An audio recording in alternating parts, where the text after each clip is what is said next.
Alors, le cours d'aujourd'hui va porter sur l'électromagnétisme. On a déjà fait de l'électromagnétisme ensemble, d'une manière qui a été probablement un petit peu douloureuse pour vous. On a vu beaucoup de choses en pas longtemps, beaucoup de choses nouvelles. Et ce que je voudrais faire aujourd'hui, c'est vous montrer que la relativité restreinte permet d'aborder l'électromagnétisme d'une manière qui est vraiment extrêmement puissante, avec quelques principes de base. Notamment, je peux vous dire ce que c'est que ce principe. On va exprimer les lois de la physique avec des quadrivecteurs ou des équivalents de quadrivecteurs, voilà, en reprenant ce qu'on sait de l'électrostatique et de la force de Lorentz, la force électrostatique, en mettant ça sous une forme qui fait intervenir des quadrivecteurs. On va retrouver les équations de Maxwell entièrement et la force de Lorentz aussi. Simplement avec la force F égale à Q fois E de l'électrostatique, on va montrer qu'on peut, en employant des quadrivecteurs, montrer que la force de Lorentz avec le terme en QV vectoriel B doit nécessairement être là aussi. Et vraiment sur des considérations vraiment de forme simplement. Alors, comme je vous le disais dans le message, ça va être du coup un petit peu plus rapide et un petit peu plus trapu, on va dire, comme cours que les précédents. Ce qui ne veut pas dire que vous allez être largué tout de suite. Ça veut dire qu'il y a des moments où vous serez peut-être largué, mais je vais faire en sorte à chaque fois de résumer, de vous dire, bah là, je suis allé un peu vite, mais retenez ce résultat, faites-moi confiance, prenez-le comme acquis pour la suite et on avance. Si vous faites ça, je pense que ça va bien se passer et je pense arriver à vous montrer quelque chose qui va vous plaire. D'accord ? Ouais. Chapitre 6. Électromagnétisme.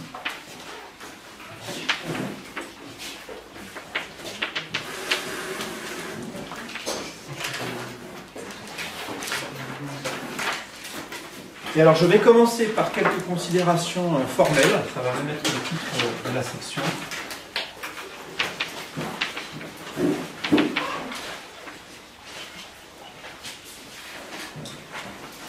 Qui vont prendre, je vous préviens tout de suite, 20 bonnes minutes, d'accord, qui n'ont a priori absolument rien à voir avec l'électromagnétisme. C'est juste un préambule dont j'ai absolument besoin pour la suite.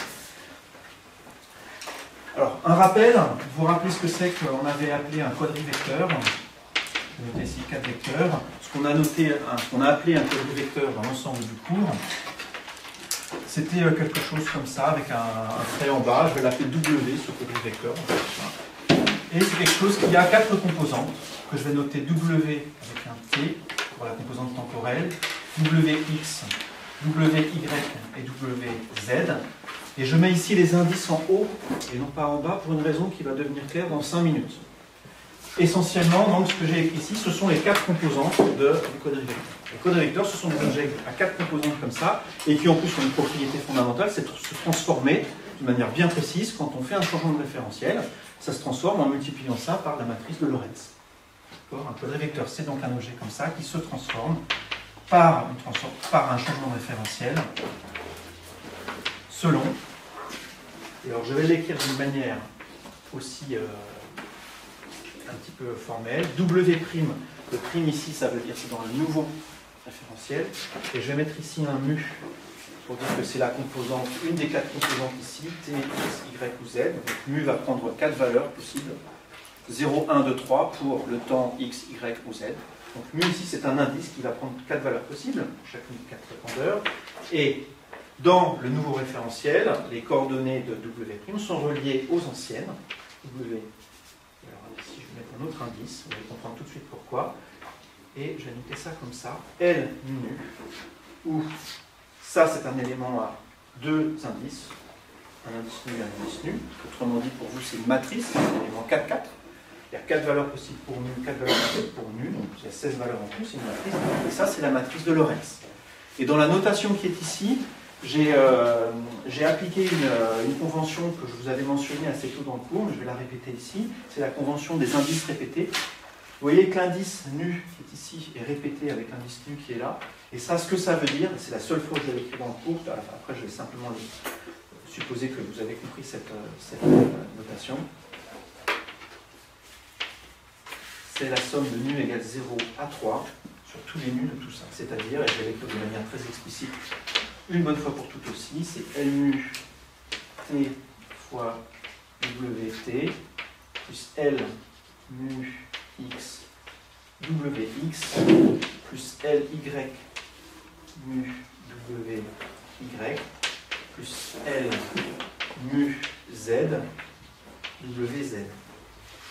Donc une des composantes, n'importe laquelle des composantes de W' est une combinaison linéaire des 4 composantes de W. Et ça, en fait, ce que j'ai écrit ici, hein, c'est le produit matriciel. Hein, c'est simplement le produit matriciel de ça avec la matrice de Lorentz. Oui. Et du coup, pourquoi 2 jusqu'à 3? De 0 à 3, parce que ça fait 4 éléments en tout. Ah oui, 0, avec ouais. 0 c'est le temps et 1, 2, 3 c'est l'espace. Question à 2 balles. Ça commence. Est-ce que vous pouvez me dire ce que vaut, avec mes notations ici, L, T, T? C'est-à-dire la composante T de cette matrice L dont je suis en train de vous parler, qui permet de passer de W à W'. Bêta. Est-ce que tu as envie de dire bêta, genre ça? Non. Non, d'accord. Donc tu as envie de dire bêta. Ouais. Okay. Je l'écris dans la matrice de Lorentz.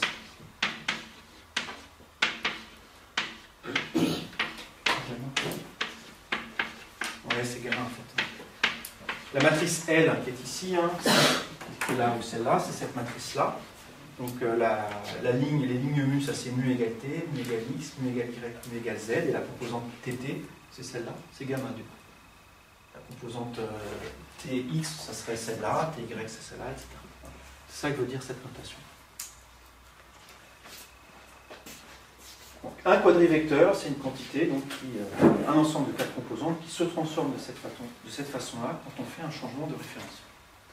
Maintenant, je vais faire un truc super bizarre.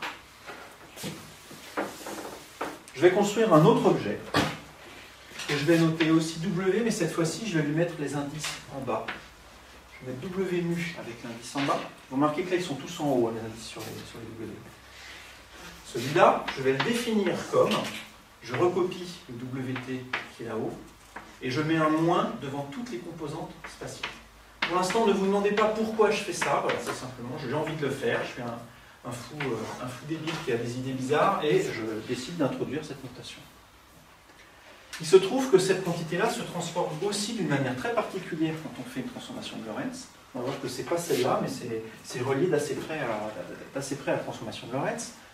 Je vais commencer ça aussi par quand même écrire les coordonnées de ce truc. Ça, on a aussi envie de l'écrire. W avec un T en bas, W avec un X en bas, W avec un Y en bas, et W avec un Z en bas.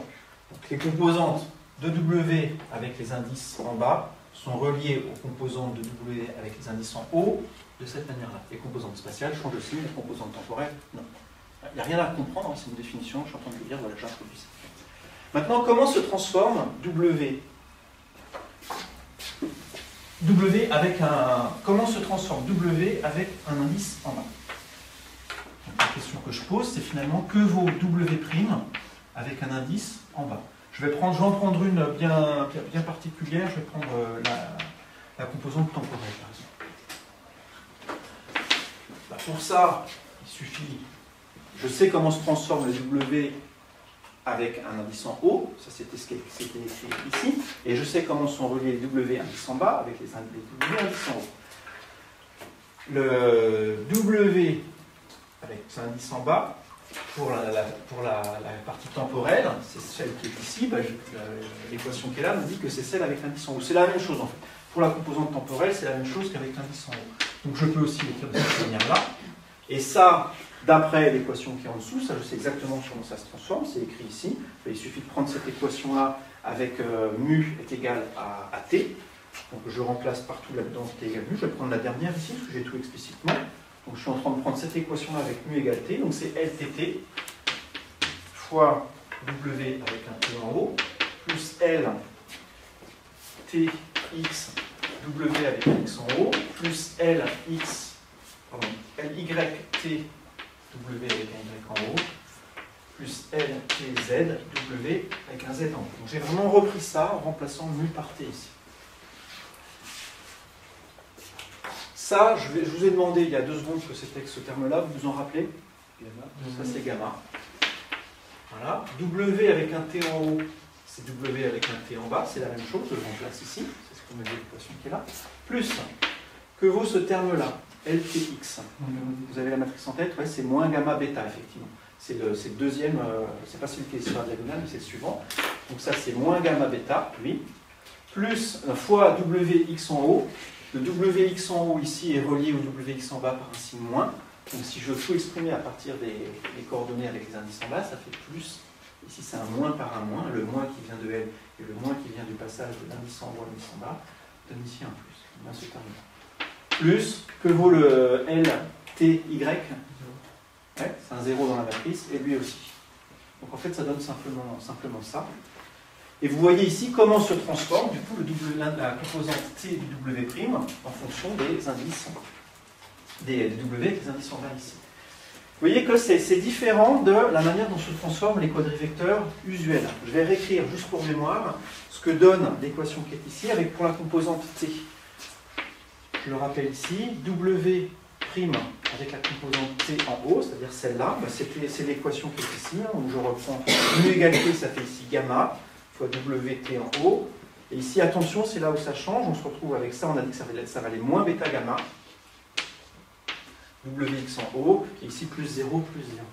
Et donc la composante avec l'indice en haut, la composante temporelle de W' se transforme de cette manière-là, alors que celle avec l'indice en bas, que j'ai définie de cette manière-là, se transforme de cette manière-là. Ça se transforme suivant la transformation de Lorentz. Et ça, si vous regardez bien, en fait, c'est pas très différent. Ça, c'est la transformation de Lorentz inverse, en fait. Si on fait la même chose ici pour les composantes x, y et z, je ne vais pas le faire, hein, mais je pourrais écrire ici les trois autres composantes, et je me rendrai compte que la matrice qui permet de passer de ça à ça, donc de W à W', c'est la matrice de Lorentz usuelle. Ça, c'est celle que j'ai écrite tout à l'heure. Je la réécris encore un peu juste pour rigoler. Donc, gamma bêta gamma, 0, 0, 0, 0, 1. Voilà. Et si je fais le même calcul maintenant avec les quantités qui ont les indices en bas, définies comme ça, je m'apercevrai que la matrice qui permet de passer de l'un à l'autre, c'est cette fois-ci gamma, avec plus bêta gamma ici, plus bêta gamma ici, gamma, et des zéros partout ailleurs. C'est-à-dire que c'est la même matrice que ça, avec les signes changés ici. On a vu en TD la dernière fois, je vous l'ai fait calculer un produit matriciel de ça avec ça, et on avait montré que ça valait 1 en fait. Donc ça, c'est bien l'inverse de ça. Les quantités que j'ai définies de cette manière-là se transforment non pas par la transformation de Lorentz, mais par la transformation inverse. Pour l'instant, vous en fichez complètement, ça vous semble une propriété mathématique bizarre, mais ça aura son intérêt dans la suite. Vous n'avez pas mis une barre sous l'oméga mu, c'est volontaire ou c'est... Oui, alors ce que je fais, la notation que j'ai utilisée et que je vais continuer à utiliser, c'est ça veut dire que c'est un quadrivecteur, et je ne me pose pas trop de questions. Pourquoi vous ne l'avez pas mis? Non, alors ce que j'ai mis trois notations en fait. J'ai mis ça, j'ai mis W avec un mu en haut et W avec un mu en bas. Quand je mets la position de l'indice, en haut ou en bas, je précise du coup quel type c'est et j'ai décidé de ne pas les souligner. Mais si ça vous pose un problème, vous pouvez. Là, c'est vraiment une notation. Hein, voilà. Alors, ces bestioles-là, elles ont un nom. Ça, avec les indices en bas, ça s'appelle des quadrivecteurs aussi, mais on leur ajoute un adjectif. Vous savez? Non, je ne pense pas en fait. C'est covariant. On dit que c'est covariant. Donc, covariant, ça veut dire qu'il se transforme suivant la transformation de Lorentz inverse. Du coup, les autres, on leur donne aussi un nom, ceux du début, les quadrivecteurs que j'ai introduits depuis le début, qui se transforment sur la transformation de Lorentz. On leur met aussi un adjectif pour les distinguer de ça. Ceux avec les indices en haut, ça s'appelle un quadrivecteur contravariant.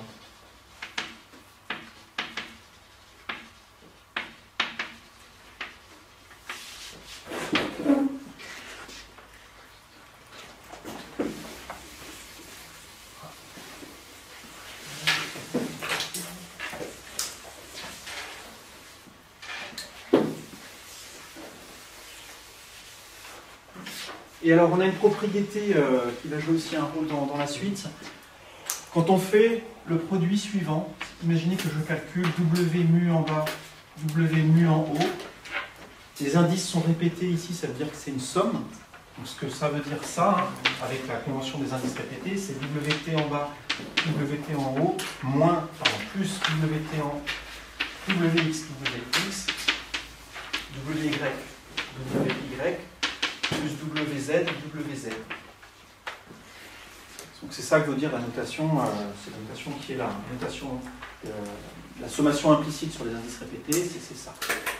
Et ça, on s'aperçoit que c'est égal à, si je remplace les grandeurs avec des indices en bas par leur correspondance avec des indices en haut, le WT en bas, c'est pareil que le WT en haut. Par contre, lui, il change de signe. Donc ça, c'est égal à moins WX en haut, WX en haut, moins WY en haut, WY en haut, moins WZ en haut, WZ en haut. Voilà. Si j'exprime cette quantité-là en fonction de toutes les composantes en haut, ça me donne ça. Et ça, c'est une grandeur qu'on a déjà rencontrée. C'est une grandeur caractéristique du quadrivecteur W. Quand on fait la composante temporelle au carré moins chacune des composantes spatiales au carré, c'est la norme, effectivement. C'est le carré de la norme, précisément. Donc ça, c'est ce qu'on avait appelé W au carré. Monsieur, Oui. justement, on n'avait pas c'est un produit scalaire Non, non, alors ici, attention, hein. Effectivement, je vais le préciser du coup. Ça, la notation qui est ici ne veut pas dire produit scalaire, c'est vraiment juste ça. C'est bêtement, on fait la somme des composantes. Voilà, on ne se pose pas une question de signe entre les différentes composantes. J'ai le même indice là, j'ai le même indice là, ça veut dire que je fais une somme ici sur les différents indices. Tu vois que je n'ai pas mis de signe ici. Il n'y a rien à comprendre non plus, c'est juste une définition. Voilà, cette notation avec des sommes répétées, on fait simplement, avec des indices répétés, par exemple, on fait simplement la somme des composantes. Et du coup, si je fais cette somme avec les indices répétés en prenant un vecteur qui est covariant et l'autre qui est contravariant, et ben, comme il y en a un qui a les signes opposés par rapport à l'autre, si j'exprime tout en fonction des composantes indice en haut, ça donne ça, et c'est effectivement la norme au carré. Alors ici, juste pour vous montrer ce qui se passe, je pense que c'est ici un des points nœuds du cours, que vous comprenez bien ce que je vais dire là tout de suite maintenant. Ça, vous vous souvenez que c'est une quantité qui est invariante par changement de référentiel. Dans tous les référentiels, les gens vont mesurer la même norme pour les quadrivecteurs. Ce n'est pas le cas pour cette quantité-là. Ça se transforme quand on change de référentiel par la transformation de Lorentz. Ça aussi, par la transformation de Lorentz inverse. Et ce qui se passe, la raison pour laquelle tout ça, finalement, c'est invariant, on comprend assez bien avec ce qu'on vient de dire. Quand on fait un changement de référentiel, lui, il se transforme par la matrice de Lorentz. Lui, il se transforme par la matrice de Lorentz inverse. Et du coup, les deux se compensent. Ces deux matrices, l'une est à l'inverse de l'autre, le produit fait 1. Et à la fin, dans le nouveau référentiel, on trouve effectivement la même chose. Et ça, du coup, ça a la même valeur dans tous les référentiels. Donc quand on fait cette somme-là, voilà, les transformations des deux vecteurs se compensent en quelque sorte, et ça change. Du coup, ça ne dépend pas du référentiel dans lequel on se passe. Ça a un nom aussi, le fait de sommer comme ça des composantes contravariantes et covariantes de vecteurs, ça s'appelle une contraction. Une contraction, ici deux quadrivecteurs, on verra tout à l'heure dans 5 minutes, on peut aussi faire des contractions sur des objets un petit peu plus compliqués. Contraction, les contracts, c'est-à-dire qu'au début on avait des quadrivecteurs et à la fin, paf, on se retrouve avec autre chose. Ça, c'est plus un quadrivecteur, ça a un nom, ça s'appelle un scalaire. Je pense que je vous ai déjà donné ce vocabulaire-là. Enfin, une quantité comme ça qui est invariante par changement de référentiel, ça s'appelle un scalaire. À partir de deux vecteurs, un contravariant et un covariant, quand on fait cette contraction, on tombe sur un scalaire. Je vous laisse respirer 30 secondes. Là, pour l'instant, je pense que vous n'avez pas de questions dans la mesure où vous vous demandez vraiment où on va. Je vous donne des choses comme ça, vous allez voir que ça va servir. Mais déjà, s'il y a des choses sur lesquelles vous voulez revenir dans ce qui est ici, n'hésitez pas. Alors, une remarque, j'allais oublier de faire, mais qui va parler peut-être à ceux qui ont fait le cours d'astro. Qui fait le cours d'astro ici? Ok. La relation entre un quadrivecteur covariant et contravariant, on peut l'écrire de cette manière-là. W mu avec l'indice en bas, ça peut être relié à W avec l'indice en haut, avec une quantité que je vais écrire état mu nu. Tout ça, état mu nu, on peut le représenter par une matrice 1, moins 1, moins 1, moins 1, avec des zéros partout ailleurs. Ça semble une manière un peu du coup trop formelle pour décrire simplement le fait qu'on change de signe les composantes spatiales, mais c'est ce que fait cette matrice-là. Cette matrice-là, si vous la multipliez par un quadrivecteur, la première composante reste identique à elle-même, la deuxième change de signe, la troisième aussi, et la quatrième change de signe. Ça a un nom, ça s'appelle le tenseur métrique. Vous avez entendu ce mot-là, tenseur métrique? Métrique, oui. Vous avez probablement écrit introduit quelque chose comme ça, G mu égale une matrice K4 avec des trucs un peu compliqués, là en parlant de relativité générale. Il nous a parlé de la métrique. Vous avez parlé de la métrique, d'accord. Alors, D'accord, vous n'avez pas dit le mot tenseur métrique, mais la métrique, d'accord.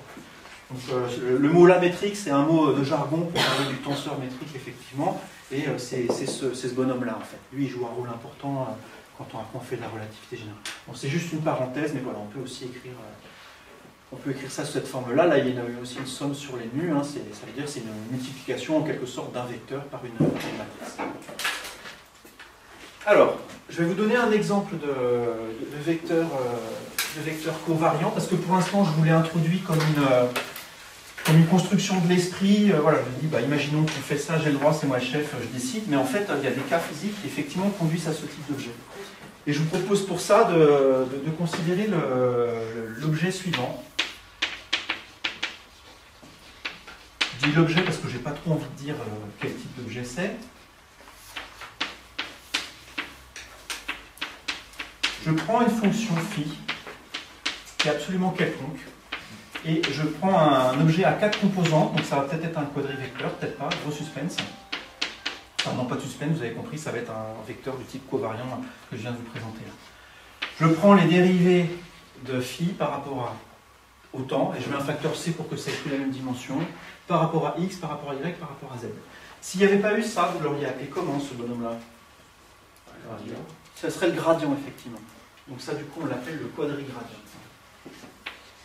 Quel ensemble, c'est beau. Donc ça s'appelle le quadrigradient, et on le note. Je peux déjà vous indiquer la notation, on le note avec un indice en bas, parce qu'on va montrer que c'est effectivement un quadrivecteur covariant. On note comme ça, d rond mu, d rond, parce que c'est un d rond, mu. Le d rond sur d rond mu, ça veut dire le d rond sur la coordonnée correspondante. Et on n'en met qu'un, on ne met pas d rond sur d rond, etc. On l'écrit vraiment comme ça. Ça veut dire exactement ce qu'il a. Et ça, c'est le quadrigradient. Et on va calculer les composantes de cet objet-là quand on passe dans un autre référentiel. On va voir qu'effectivement, ça se transforme de la manière que j'ai indiqué ici comme un vecteur covariant. Donc ce que je veux faire, c'est la chose suivante. Je me place dans un autre référentiel dans lequel j'ai fait un changement de coordonnées. Donc je passe d'un référentiel R à un référentiel R'. Je vous rappelle que les coordonnées sont changées de cette manière-là. Quand je dis un changement de repère ici, c'est toujours pareil. Hein, on se place dans un référentiel qui est à vitesse constante par rapport au premier dans la direction X. J'ai toujours considéré ça dans le cours et je continue ici. Donc, vous vous rappelez de ces transformations. Là, il y a celle sur le temps aussi. J'aurais dû commencer par celle-là. Donc, je reprends Ct', c'est gamma facteur de Ct moins bêta x. X', c'est gamma facteur de x moins bêta Ct. Y', c'est y. Z', c'est z. Voilà. Ça relie les nouvelles coordonnées aux anciennes. Et pour le calcul qui est ici, ce dont je vais avoir besoin, c'est l'inverse. Donc, je l'écris. Ça, j'ai aussi passé un petit peu de temps à vous expliquer comment on faisait. Ou bien on inverse les relations, ou bien on change simplement le signe de bêta. Mais on obtient les anciennes par rapport aux nouvelles, simplement. De cette manière-là, on met un plus ici, on met un plus là. Voilà, x, c'est égal à gamma facteur de x' plus bêta ct. Y', c'est y',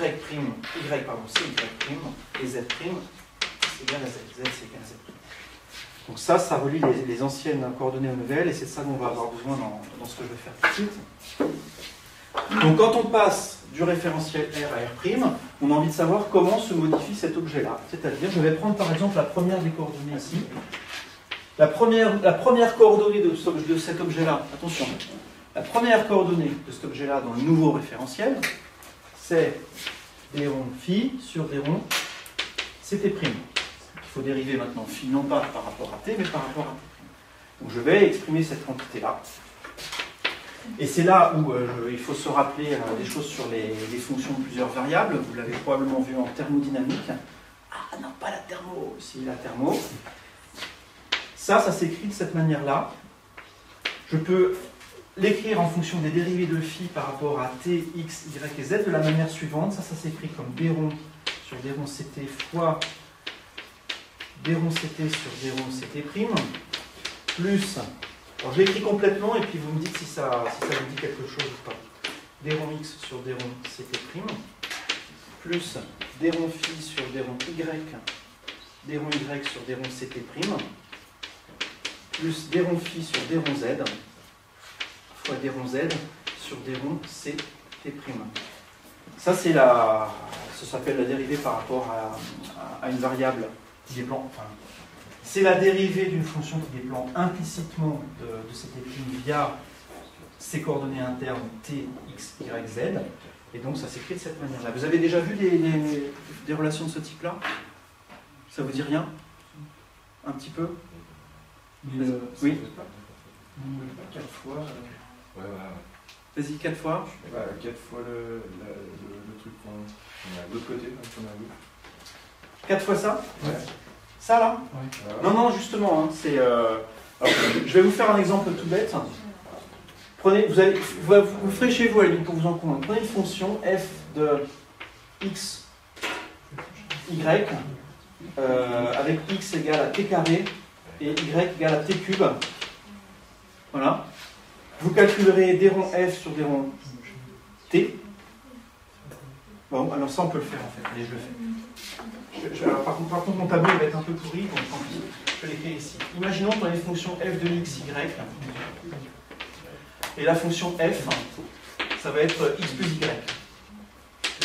Et je prends x égale à t carré, y égale à t cube.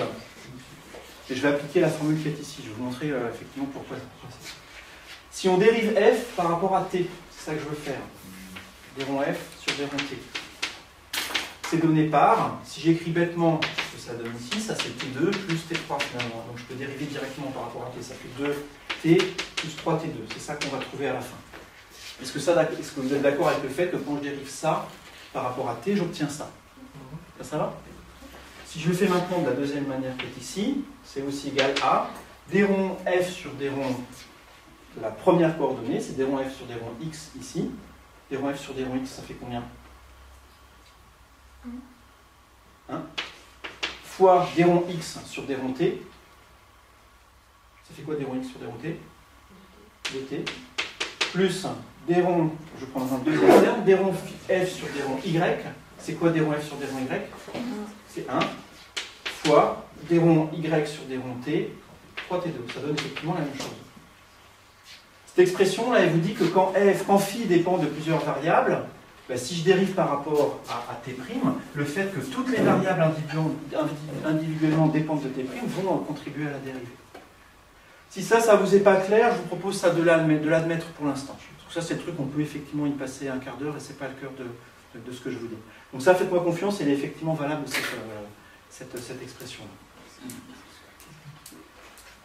Par contre, ce que vous pouvez me dire assez facilement, c'est ce que valent les différentes dérivées ici. Que vaut cette dérivée-là? Sachant que t et t' sont reliés par l'équation qui est là.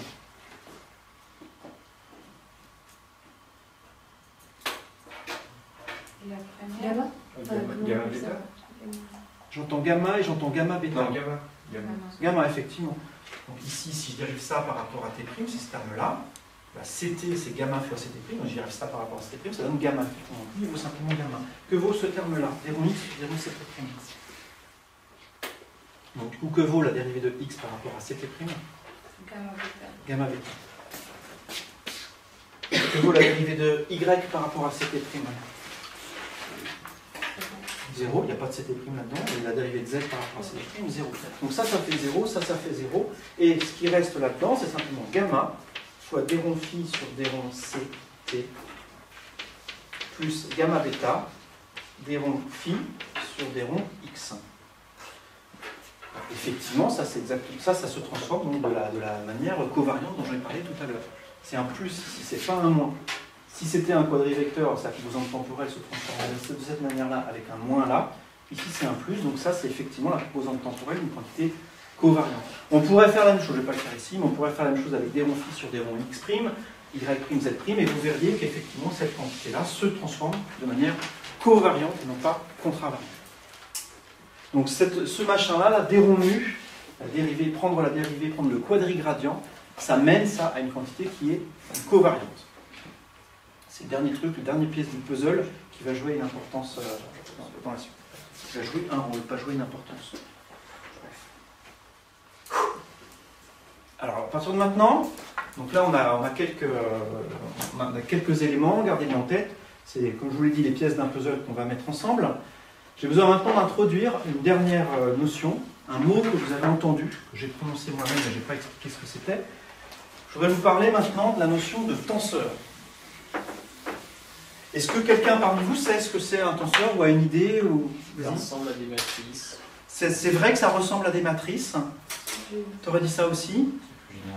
Oui. Les nombres, c'est des tenseurs. Alors, zéro. Alors, d'accord, plus général dans ce sens-là, oui, il y a des tenseurs qui ne sont pas des matrices. On va voir que les quadrivecteurs, ce sont des tenseurs d'une certaine manière, par exemple. Des dimensions? Oui, au niveau des dimensions. C'est la dimension d'une pression, je crois, ou d'une force. Non, pardon. Dimension, je voulais dire 0, 1, 2 ou 3, dans le sens nombre de dimensions de l'espace. On aura des tenseurs de vraiment plein de dimensions différentes. Mais par contre, c'est un peu moins général qu'une matrice, dans le sens suivant. Si vous prenez un truc carré avec 16 trous, et vous mettez des nombres dedans, vous aurez une matrice, mais ça ne va pas faire de cette matrice un tenseur. Un tenseur, c'est un ensemble de nombres qui a une propriété très particulière. En fait, ça a une propriété de transformation particulière. De la même manière qu'un quadrivecteur, c'est un ensemble de 4 nombres qui se transforment d'une certaine manière quand on change de référentiel. Un tenseur, c'est un objet plus compliqué qui se transforme aussi d'une manière très précise quand on fait un changement de référentiel. Exemple.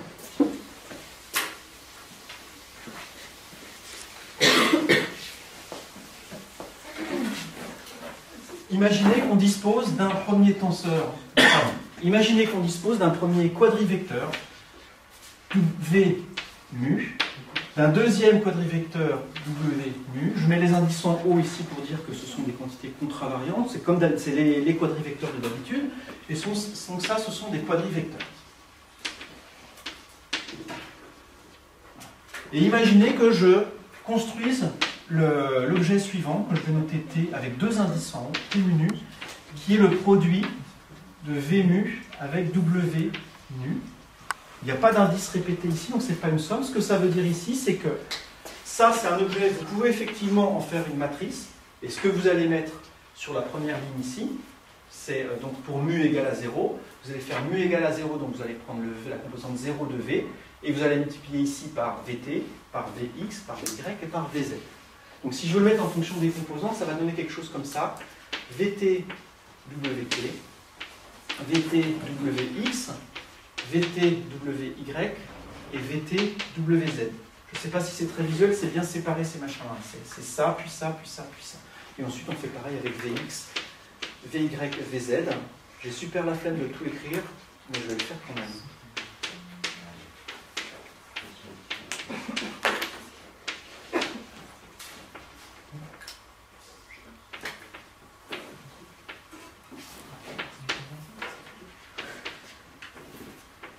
Vx, Vy, Vz, et puis je vais mettre des barres parce que sinon vous n'allez pas comprendre, ça va être un petit peu confus au niveau des notations. Wy, Wy,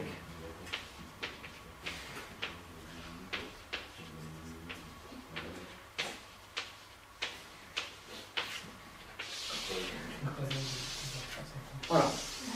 Donc c'est probablement plus rapide pour vous de l'écrire en connaissant la règle que de recopier bêtement ce qu'il y a au tableau. Là, ici c'est des Vt partout, là c'est des Vx partout sur la ligne, là c'est des Vy partout, là c'est des Vz partout. Et sur cette colonne-là, c'est des Wt partout, des Wx, des Wy et des Wz partout. C'est ça qu'on veut, cet objet-là, là, ce que ça veut dire, c'est vraiment ça.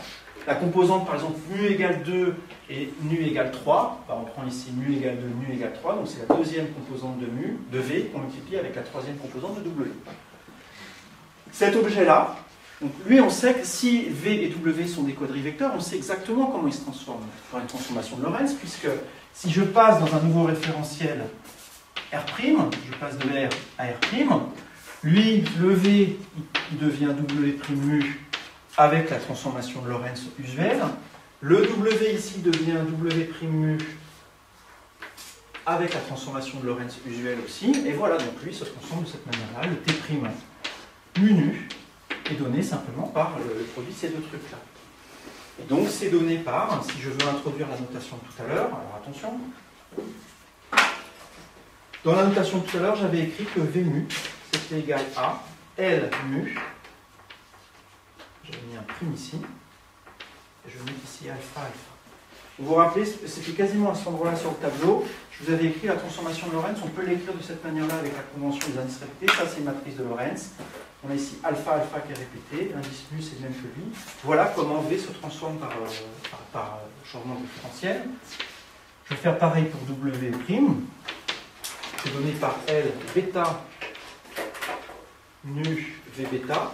Donc je mets ici encore un indice répété. Je ne mets pas le même que tout à l'heure parce que vous allez voir que je vais mettre ces deux termes-là ensemble et je ne veux pas que ça rende l'équation d'un expression confuse. Donc ça, c'est simplement les manières dont se transforment chacun des quadrivecteurs. Bah, si je fais bêtement le produit ces deux trucs-là pour trouver T' qui est ici, ça me dit que T' nu est égal à L nu alpha, L nu bêta, V nu V alpha V bêta. Donc là, j'ai simplement remplacé ça et ça par des expressions qui sont en dessous. Et ça, c'est le tenseur de départ, la quantité de départ. Ça va être un tenseur, je l'appelle déjà comme ça, T alpha bêta. Et donc le tenseur, c'est ça qu'on va définir comme un tenseur, c'est une quantité qui se transforme effectivement de cette manière-là par transformation de Lorentz. Donc une quantité qui se transforme de cette manière-là, c'est ça qu'on appelle un tenseur, ici d'ordre 2, parce qu'il a deux indices, et il est contravariant parce qu'il a les indices en E. Vas-y. Mais en mécanique des milieux continus, on utilise aussi des tenseurs, mais on n'utilise pas du tout de transformation de Lorentz. Non. Donc ce que vous faites en mécanique des milieux continus, c'est que vous êtes dans un espace de dimension 3 seulement, et c'est des tenseurs dans la mesure où, quand vous faites un changement de coordonnées, cette fois-ci, par exemple une rotation, les composantes des tenseurs des contraintes, par exemple, changent quand on fait une rotation du système de coordonnées, et ça change exactement de cette manière-là, où on remplace les matrices de Lorentz par les matrices de rotation usuelles dans l'espace de dimension 3. Donc ce sont des tenseurs dans le sens des transformations de l'espace. Là, ici, ce sont des tenseurs dans le sens de transformation de l'espace-temps. C'est quoi avec les quadrivecteurs? Dans le cas de la mécanique, ouais. Non. Dans le cas de la mécanique... Parce que vous avez dit que les tenseurs, c'était des quadrivecteurs. Ah oui, alors, dans le cas de la relativité, dans l'espace-temps, ce sont des quadrivecteurs. Si vous voulez reporter ça à ce que vous faites en mécanique, vous remplacez quadrivecteur par vecteur, dans un espace de dimension 3. C'est effectivement très général, la notion de tenseur. Alors, pourquoi c'est intéressant cette notion de tenseur là? En fait, elle joue vraiment un rôle très important en relativité restreinte, encore plus en relativité générale. Bah, le truc, c'est que ces tenseurs, c'est des outils qui vont permettre d'écrire des lois qui sont forcément vraies tout le temps. Dans la mesure où, si vous avez une relation du type T mu un tenseur est égal à 7 fois un autre tenseur G pof mu, j'en sais rien, n'importe quoi, une égalité comme ça entre des tenseurs, ça c'est un tenseur, ça c'est un tenseur, si cette égalité est vraie dans un référentiel, vous allez changer de référentiel, imaginez qu'après vous changez de référentiel, vous allez dans un référentiel R', lui il va être changé en T', menu, il va être modifié, suivant la loi qui est ici, lui il va être modifié aussi, suivant la loi qui est là, et du coup, comme ils se sont transformés de la même façon, l'égalité qui est là est préservée. Si ça c'était vrai, la relation est vraie aussi entre les transformations. Donc cette relation, dans un référentiel, se traduit par celle-là dans un autre référentiel. En fait, dans tous les référentiels, vous aurez que l'un est 7 fois l'autre. Donc une relation entre des tenseurs, elle est vraie tout le temps si elle est vraie dans un référentiel. Et ça, c'est vraiment un truc puissant. C'est vraiment un truc puissant. Si ce n'est pas des tenseurs, ce n'est pas le cas. Vous pouvez avoir une relation qui est accidentellement vraie dans un référentiel et qui n'est pas dans un autre. C'est juste un coup de bol dans l'un. Ben voilà. Les tenseurs, ça permet d'éviter les coups de bol et d'écrire des relations qui sont vraies tout le temps. Et ce qu'on va faire, nous, ici, donc dans la deuxième partie du cours, ça va être de transformer les équations de l'électrostatique. Donc un truc vraiment très restreint. Il n'y aura pas de champ magnétique, rien. Les équations d'électrostatique. Ces équations d'électrostatique, on va les écrire sous une forme qui fait intervenir des tenseurs. Du coup, ces nouvelles équations qu'on va avoir seront vraies dans tous les référentiels, en particulier vraies quand on se met dans un référentiel en mouvement. Or, dans un référentiel en mouvement, si au départ on était parti d'une situation statique avec des charges qui ne bougent pas, quand on se met en mouvement, ça veut dire qu'on voit les charges bouger par rapport à nous, donc on se met dans une situation qui est beaucoup plus générale que la précédente. On devient une situation électrodynamique, non plus électrostatique. Et les équations d'électrostatique qu'on aura mises sous forme tensorielle seront toujours vraies, et du coup ça va nous dire comment l'électrostatique se transforme dans un référentiel en mouvement. Et ce qu'on va voir, c'est que notamment ça fait apparaître un champ magnétique. de manière vraiment automatique. Voilà. C'est ça qu'on va faire maintenant. C'est ça le coup du champ magnétique qu'on voit apparaître, il me semble qu'on a déjà fait on était peut-être passé vite fait dessus, mais vous l'avez déjà montré ou... Alors, je l'avais dit en fait, je vous en avais parlé quand je vous avais parlé d'induction. Je vous avais dit, on a un champ électrique, il se trouve que si on se met en mouvement, ce champ électrique, on le perçoit comme un champ magnétique. Mais je vous l'ai dit comme ça, il fallait me croire. Là, en fait, on va montrer que c'est nécessairement vrai si la relativité restreinte est correcte. C'est pas du tout l'approche historique, hein, c'est pas du tout comme ça que ça a été montré. Champ magnétique, on s'est aperçu d'abord avec des aimants que ça existait, etc. Mais ça, c'était la définition d'un tenseur de rang 2. Je vais peut-être écrire quand même le terme. Donc ça, là, c'est un tenseur de rang 2 parce qu'il a 2 indices. Et il est 2 fois contravariant parce qu'il a ses indices en haut. On peut après imaginer on pourrait écrire quelque chose avec un T mu avec des indices en bas, qui se transformerait non pas avec ça, mais avec les matrices inverses, qui serait du coup de rang 2 et 2 fois covariant, lui. On pourrait aussi avoir un tenseur avec un indice en haut et un autre en bas, qui serait une fois covariant suivant un de ces indices, et une fois contravariant par rapport à ces deux autres indices, c'est-à-dire que sa loi de transformation ferait intervenir ici une matrice L, et là une matrice inverse de L. On pourrait aussi avoir des tenseurs plus compliqués, avec 3 indices, 4 indices, 5 indices. On aurait du coup une loi de transformation de ce type-là, avec autant de L ici qu'on a d'indices. Un tenseur de rang 3, ce serait quelque chose avec 3 indices ici. Je vais faire tout ce tableau ici. Je mettrai un alpha en plus, donc l'alpha est déjà pris. Je vais prendre un gamma. Et on aurait ici en plus un L, gamma, delta. Et avec un delta ici. Voilà. Ça, c'est un tenseur de rang 3, contravariant. Quelque chose qui se transforme comme ça, c'est un tenseur de rang 3. Un tenseur de rang 1, on en a déjà vu en fait, tenseur de rang 1, je vais faire le contraire, je vais enlever des indices, je vais en mettre qu'un seul, j'enlève celui-là, j'enlève celui-là. Tenseur de rang 1, c'est quelque chose comme ça. Comment on a appelé ça? On a déjà rencontré des objets qui se transforment comme ça, c'est un quadrivecteur, effectivement. Un quadrivecteur, c'est, au sens de ce que j'ai écrit, un tenseur de rang 1. Voilà. Et les scalaires, les trucs qui étaient les mêmes dans tous les référentiels, s'il n'y avait pas d'indice, il n'y avait pas de ça, c'est quelque chose qui gardait la même valeur dans tous les référentiels. Voilà, c'est un tenseur de rang 0. Scalaire, tenseur de rang 0. Quadrivecteur, tenseur de rang 1. Le nombre de fois qu'il sera contravariant dépendra du rang du tenseur.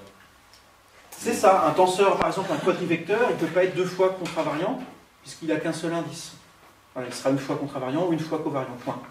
S'il y a 7 indices en tout sur le quadrivecteur, sur le tenseur, il pourrait être 3 fois covariant et 4 fois contravariant. Et la somme de 4 fois, il faut que ça fasse 7. Ils ont tous une propriété de covariance ou de contravariance, ces indices-là. Et quadrivecteur, donc c'est un tenseur de rang 1.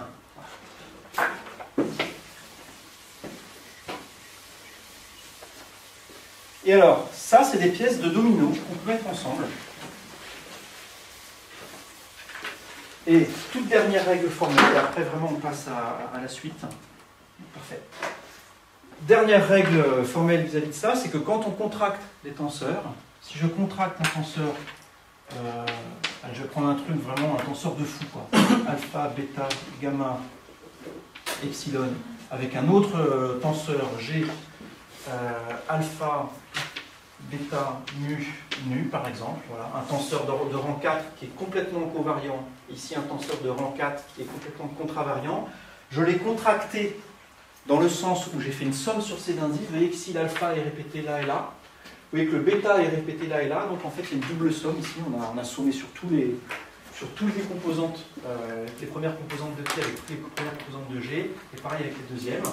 Ça donne quelque chose que je pourrais appeler encore un autre tenseur H, gamma, epsilon, mu et nu. Et ça va être un tenseur de rang 4 aussi, qui est 2 fois covariant et 2 fois contravariant. La règle, c'est qu'à chaque fois qu'on fait une contraction avec des tenseurs comme ça enlève 1 au caractère covariant de celui-là et ça enlève 1 au caractère contravariant de celui-là. Ça s'annule si vous voulez ces deux-là et ça enlève le caractère covariant-contravariant. Donc ici, du point de vue de la covariance du vecteur, le fait d'avoir contracté sur ces deux-là et sur ces deux-là, il était 4 fois covariant, il est maintenant que 2 fois covariant.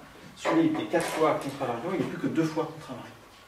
Je vous l'ai déjà dit, cette propriété-là, de manière beaucoup moins pédante tout à l'heure, quand je vous ai écrit ça, Vmu, j'ai dit que ça, c'était un scalaire. Vous vous rappelez de ça? C'est la norme hein, du quadrivecteur. Ce qu'on a fait ici, c'est qu'on a contracté un tenseur de rang 1 covariant avec un tenseur de rang 1 contravariant.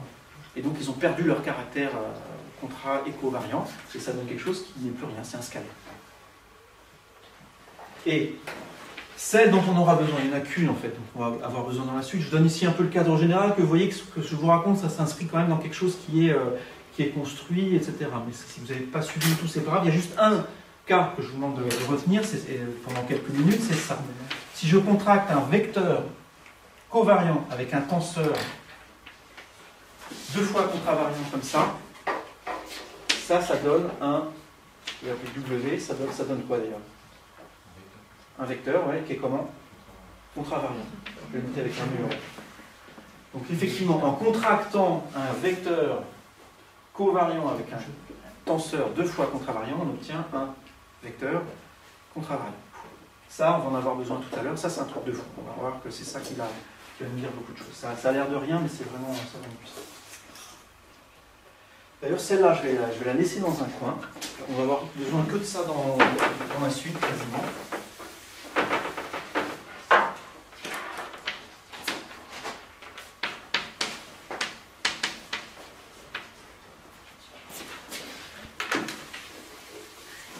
Et on va se lancer dans le programme que j'ai évoqué sur l'électrostatique. Je regarde si j'ai rien oublié. Monsieur. Oui, oui. Du coup, covariant, c'est juste que. Je peux pas montrer la différence. Contravariant ou Donc, covariant, ça veut dire que quand on change de référentiel, les coordonnées de l'objet se transforment non pas suivant la matrice de Lorentz, mais suivant la matrice inverse. Contravariant, ça veut dire que ça se transforme suivant la matrice de Lorentz. Et en physique, on trouve les deux. Hein. Par exemple, la quadridivergence, enfin le quadrigradient, là, c'était effectivement quelque chose qui était naturellement covariant. De tenseur du champ électromagnétique. Ne prenez pas peur avec ce nom un peu compliqué.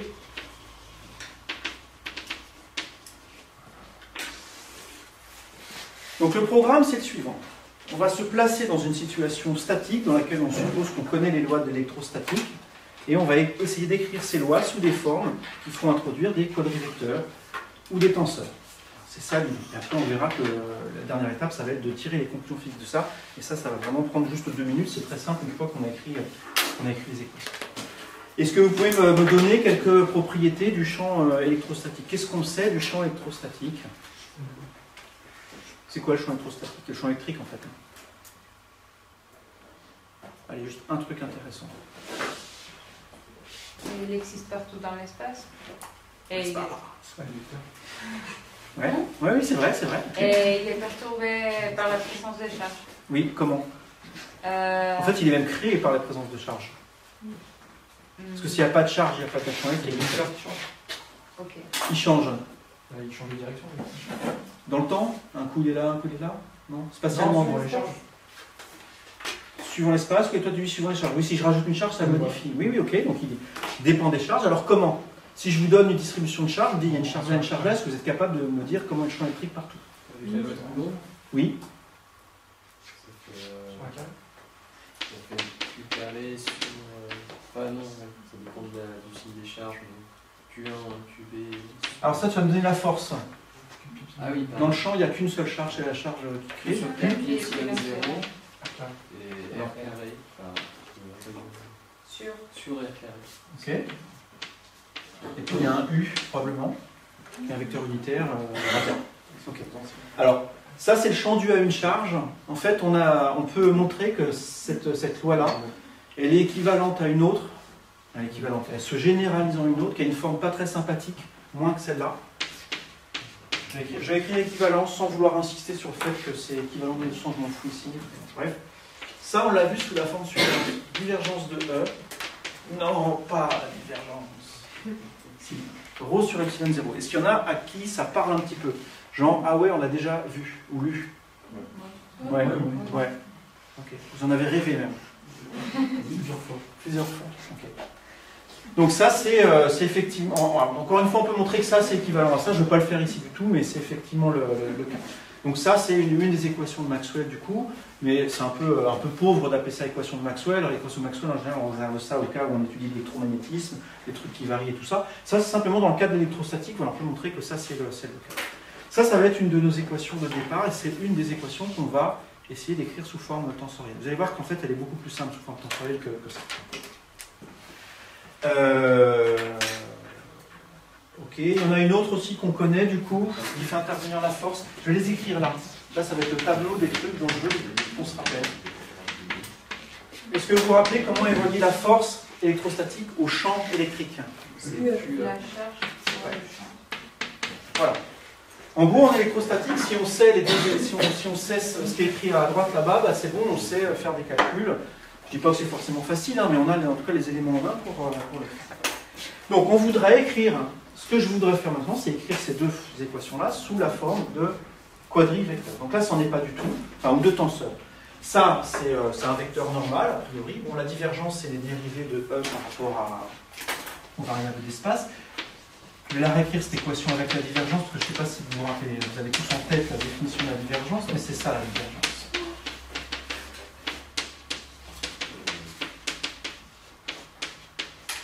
Ça fait donc du coup ρ sur epsilon 0.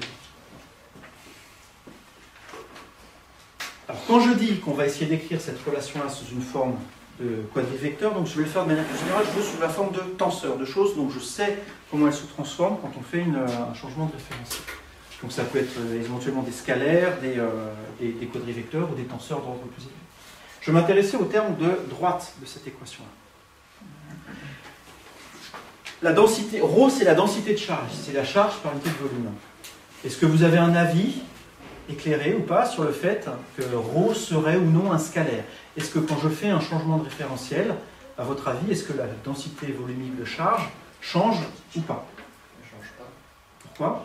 Parce que la quantité de charge, c'est par définition, c'est... Donc là, ce que tu me dis, c'est que la quantité de charge ne change pas. Mais moi, c'est pas ça que je pose comme question, c'est la quantité de charge par unité de volume.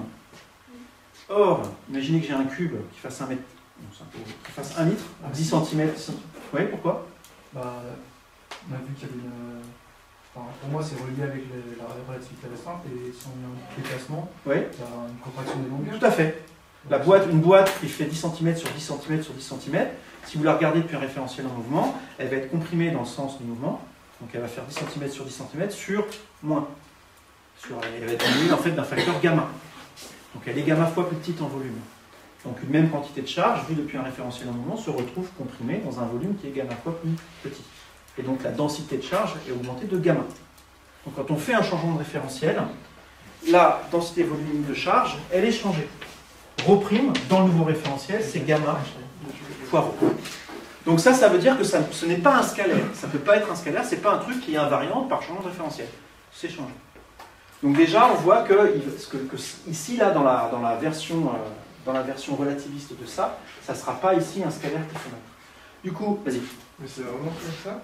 Parce que le volume, il est contracté que selon oui. côté. Oui. Donc si tu avais un cube qui faisait 10 cm sur 10 cm sur 10 cm et que tu as un facteur gamma qui vaut 2, les 10 cm transversaux à la direction de propagation, il reste 10 cm. Celui-là, il se transforme en 5 cm.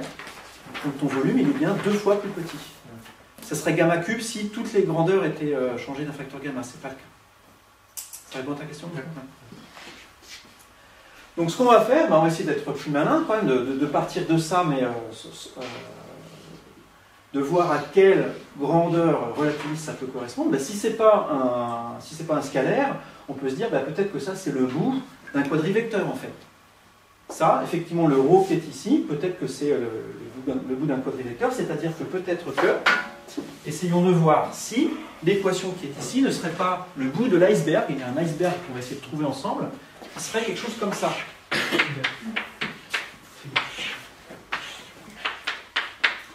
Une égalité entre des quadrivecteurs, mais voilà, nous on connaît que celui-là, il va falloir déterminer ce que c'est que ce truc-là. Si c'est le cas, on aimerait bien que ça soit la composante temporelle du coup d'un quadrivecteur. Est-ce qu'il y a Est-ce qu'il y a un objet dont la quadrie, dont la composante temporelle est donnée par ρ? Il se trouve que oui. Alors, j'ai besoin de place. Bon, j'ai écrit que 2 trucs et j'ai déjà plus de place. Comme ça, j'en ai. Le gars qui gère son tableau. Je vais introduire un vecteur, un quadrivecteur que je vais noter J comme ça, qui est défini par ρC, ρVx, ρVy, ρVz.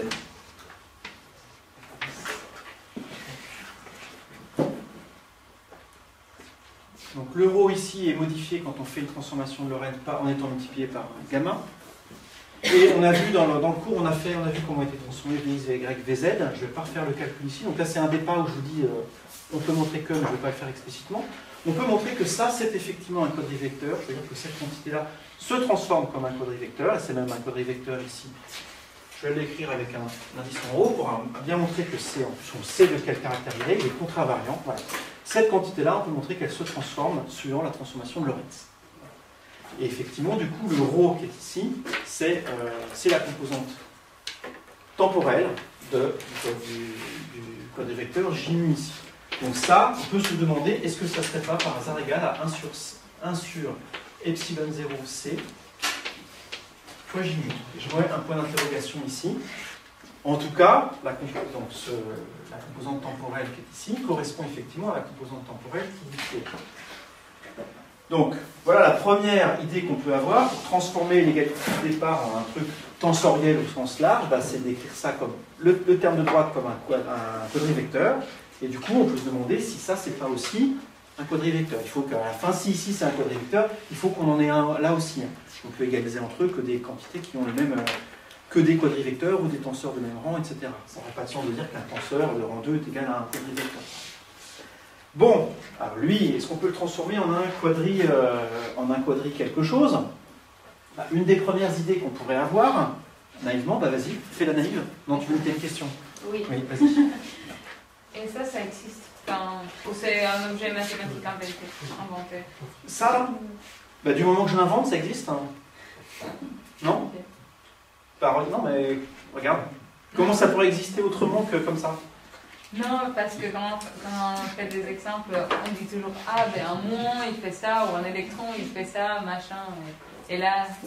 Alors, ça décrit effectivement, donc c'est le vecteur densité de courant, ça décrit le courant d'électrons. Si tu prends une surface et que tu regardes combien d'électrons passent à travers cette surface, avec ce quadrivecteur-là, tu pourras trouver le courant qui passe dans ton fil d'une section donnée, par exemple. C'est effectivement relié à ça. Je ne veux pas faire le lien physique trop fort, mais il serait effectivement là. C'est une quantité qui a un sens physique assez intuitif, si c'est ça la question. J'y reviens, je ne passe pas plus de temps que ça, mais c'est le cas, effectivement. C'est vrai, merci. Alors, lui là, si on veut l'écrire sous une forme tensorielle, on pourrait avoir envie d'écrire comme ça. J'ai introduit tout à l'heure un truc qui était un déron mu, un vecteur avec dérivée par rapport à t, x, y, z, vous vous rappelez?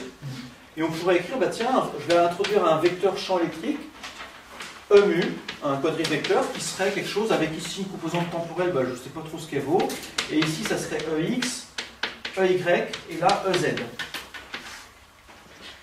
Si je fais ça, d'ailleurs il faudrait même que ça soit 0 du coup, parce que si je fais le déron mu de ça, déron mu, je vous rappelle, je vais l'écrire ici aussi, le déron mu en bas, c'est déron sur déron CT, déron sur déron X, déron sur déron Y et déron sur déron Z. Si je fais bêtement le produit scalaire de ça avec ça, ça donne effectivement 0, plus déron EX sur déron X, plus déron EY sur déron Y, plus déron EZ sur déron Z. Ça donne effectivement ça. Vous êtes d'accord? Mais là, il y a un problème. Et c'est là où ce que j'ai dit avant entre en jeu. C'est pas du tout une bonne idée. Parce que la quantité qui est ici n'est pas un quadrivecteur du tout. On a ici un quadrivecteur covariant qu'on contracte avec un quadrivecteur contravariant. Ça, c'est une quantité qui serait scalaire, du coup, qui ne dépendrait pas du référentiel dans lequel on se trouve. Et on ne pourrait pas avoir une équation dans laquelle ici on a un scalaire qui est égal à un quadrivecteur. Alors ça, on a vu que ça, c'est pas un scalaire. Donc cette quantité-là ne doit pas être assimilée à un scalaire. Donc ça, c'est une fausse bonne idée, finalement. C'est la première idée qu'on peut avoir, mais ce n'est pas comme ça que ça va marcher.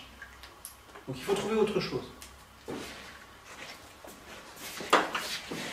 J'enlève les points d'interrogation parce que je vais prendre la place qui est ici. Là, c'est autre chose. On va quand même utiliser le quadrivecteur des ronds mu, là. En fait, on l'appelle aussi quadridivergence. Et on va le contracter avec autre chose. Lui, on a envie d'utiliser parce qu'il contient quand même plein de trucs. Il contient des ronds sur des ronds X, des ronds Y et des ronds Z. Donc il a vraiment tout ça en lui. Donc on va le garder. Et on veut mettre ici quelque chose qui donne à la fin un quadrivecteur covariant. Ça, c'est un quadrivecteur covariant. Donc on veut que tout ça, ça soit aussi le cas. Donc on veut que ça, contracté avec quelque chose ici, donne un vecteur contravariant. Est-ce qu'on peut contracter entre eux des choses qui n'ont pas la même dimension? Tout à l'heure, je l'ai fait. J'avais écrit ici un U avec un mu en bas et puis un tenseur T avec deux indices en haut. Ah d'accord, bah alors c'est ce qu'on a qu'à faire ça. C'est exactement ce que je vous ai dit tout à l'heure. Donc ici, on va mettre ici un tenseur de rang 2. En fait, je vais l'appeler F. C'est la notation consacrée. On a ici un tenseur de rang 2 qui va contenir dedans EX, EY, EZ. Et on le contracte avec ce quadrivecteur covariant, ce quadrivecteur divergence. Donc quand on contracte ça qui est covariant avec ça qui est deux fois contravariant, ça donne effectivement un vecteur qui est contravariant. Ça donne quelque chose qui va avoir la bonne tête ici. Alors là, vous allez me dire, ouais, mais vous êtes marrant, mais il y a quoi là-dedans? Ça va être ça justement le jeu. On va essayer de voir ce qu'il faut mettre là-dedans. Mais donc, tout ça, là, ça va être la partie temporelle d'une équation de ce type-là. Et l'équation qu'on va écrire, elle aura effectivement la tête suivante. 1 sur epsilon 0 fois C, J, mu. Et ce truc-là, il faut maintenant trouver,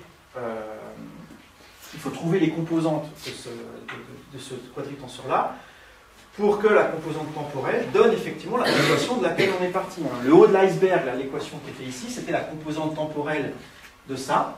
On a vu que la composante temporelle de ça, c'était effectivement ce terme-là. Il faut maintenant trouver f menu pour que la composante temporelle de cette équation donne ça. C'est parti, faisons-le.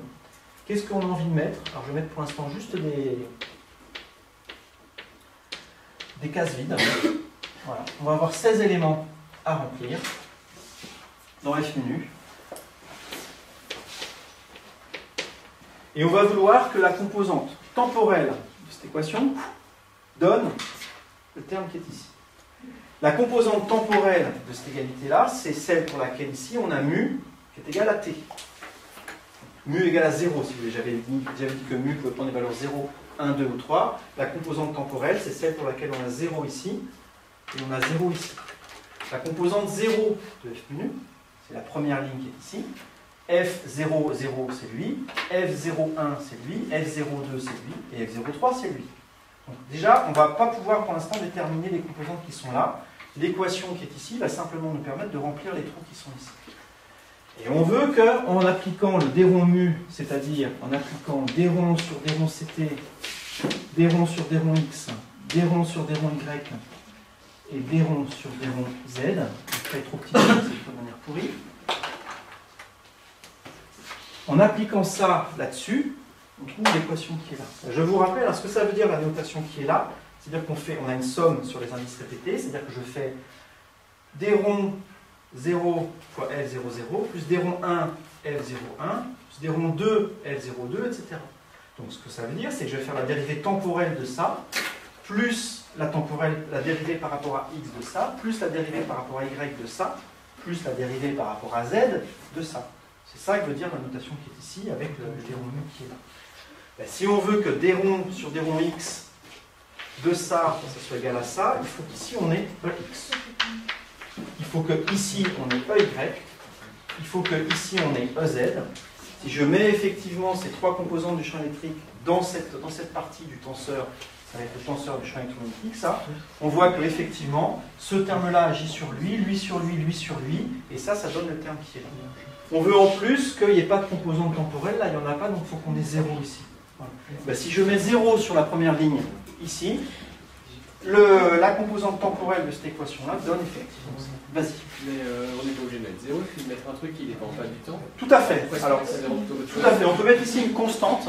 Donc, on va voir que ça change absolument. Enfin, non, on ne va pas voir que ça change absolument rien, mais je te le dis, on pourrait mettre ici un terme constant, et en fait, physiquement, il ne changerait rien du tout, parce que ce qui intervient partout dans les équations actuelles, c'est des dérivées. D'accord. Donc, pour simplifier, je mets 0, mais vous pouvez mettre une constante qui ne changera rien à rien encore une fois. Donc voilà, l'extension, disons, relativiste de l'équation de départ, divergence de E est égale à ρ sur epsilon 0, c'est l'équation que je vais réécrire sous sa forme totale qui est ici. C'est ça, avec f menu, qui doit avoir la forme qui est ici. Alors, il nous reste encore des éléments à remplir, mais on va voir que ceux-là, ils ne vont pas poser trop de problèmes. Alors tout d'abord, pour commencer à remplir, je vais vous montrer que, que ce f menu là, il doit nécessairement être antisymétrique. Antisymétrique, ça veut dire que lui c'est l'opposé de lui c'est l'opposé de lui, etc. Et ça se montre de la façon suivante.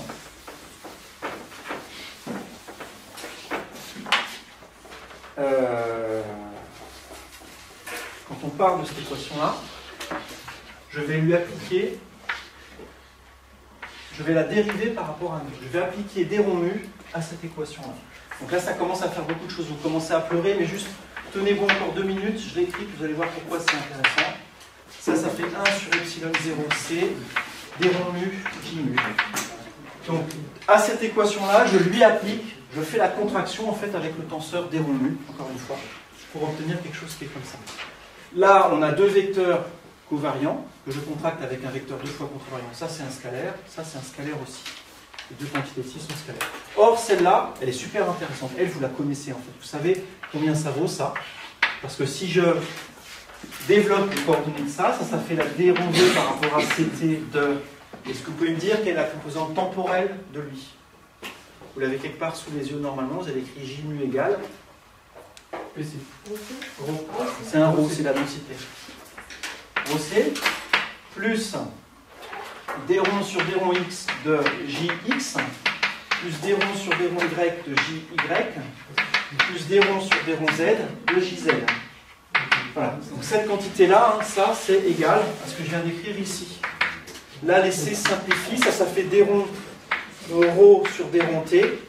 Et le terme qui est ici, on l'écrit beaucoup plus simplement. Ça, vous avez envie de l'écrire divergence de j. C'est la définition de la divergence. Cette équation-là, on l'a vue ensemble en électromagnétisme, pour ceux qui ont suivi le cours. Ça, en fait, c'est la conservation de la charge électrique. Ça indique simplement que, enfin, c'est la continuité, plus précisément, pour la charge pour passer d'un point A à un point B, doit nécessairement passer entre tous les points intermédiaires en suivant un courant J. Et donc ça, on montre que ça vaut nécessairement 0. Pourquoi vous avez donné ça? Donc ce que j'ai fait, parce que j'ai pris cette équation-là, et j'ai appliqué des ronds mu ici et des ronds mu là, voilà, pour obtenir ça. Pourquoi j'ai fait ça? Parce que moi je savais que ça fait 0, et du coup je me retrouve avec cette quantité-là qui est nulle aussi. Et ça, je vais vous dire tout de suite pourquoi c'est intéressant. Donc on arrive ici au point où cette quantité-là, que je vais souligner en jaune, est nulle. Ça, je vais dire que c'est nul. Une manière que ça... Et ça doit être nul tout le temps, hein, quel que soit le champ électrique, quelles que soient les composantes qui sont là, quelles que soient celles qui sont là-dedans, ça a une propriété... on n'a pas fait d'hypothèse du tout là-dessus sur le champ électrique. Donc ça doit être vrai tout le temps. Ça, c'est une quantité qui est symétrique. Si je dérive par rapport à nul, puis par rapport à mu, c'est pareil que dériver par rapport à mu, puis par rapport à mu. Je peux très bien échanger ces deux termes-là. Donc échanger les indices mu et nu ici, quelque chose qui ne change rien à rien. Et une manière simple de rendre ce truc-là nul tout le temps, c'est que lui, il soit antisymétrique.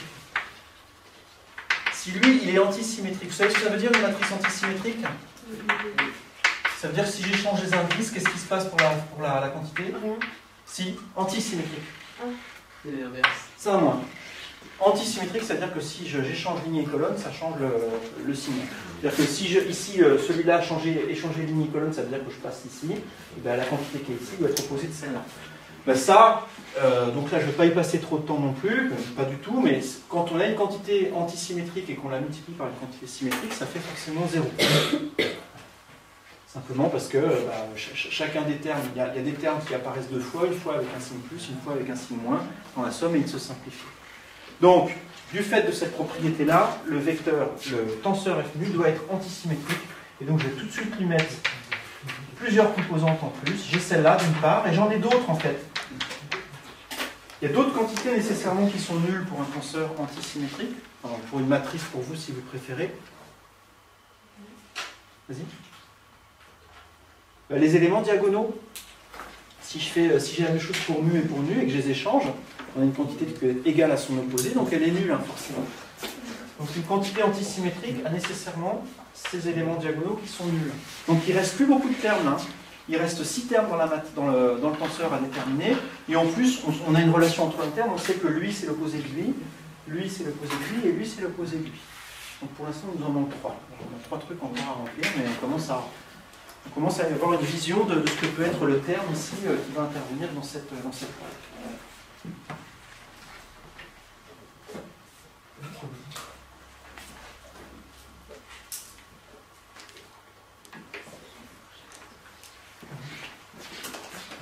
Alors, ce que je vais faire ici pour la place dans la suite, je vais reporter le f menu qui est là, mais du coup, je vais effacer ça. Je peux ?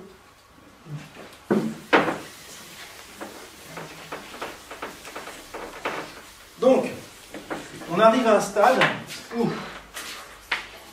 on a un objet qui va s'appeler le tenseur du champ électromagnétique, qui est un tenseur 2 fois contravariant, et dont on a les composantes suivantes. Voilà. Je mets des petites croix ici, aux endroits où il manque des choses.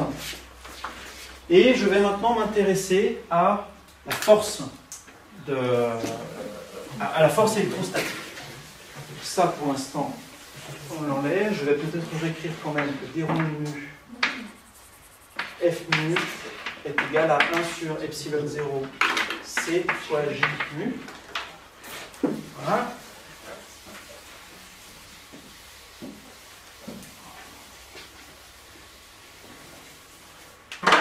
Et, petite parenthèse sur la force électrostatique.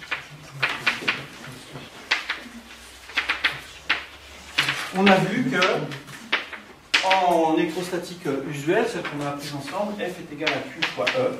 Donc là, pour l'instant, c'est des relations entre des vecteurs de l'espace, mais dans lesquels on n'avait pas considéré de transformation de Lorentz. On voudrait transformer, on voudrait trouver aussi l'équivalent de ça en relativité, donc avec des quadrivecteurs. Vous vous rappelez au dernier cours que les forces, les parties qui étaient ici, étaient décrites effectivement par des quadrivecteurs. Donc on voudrait ici un quadrivecteur qui fasse intervenir E, il intervient où? Il intervient là-dedans.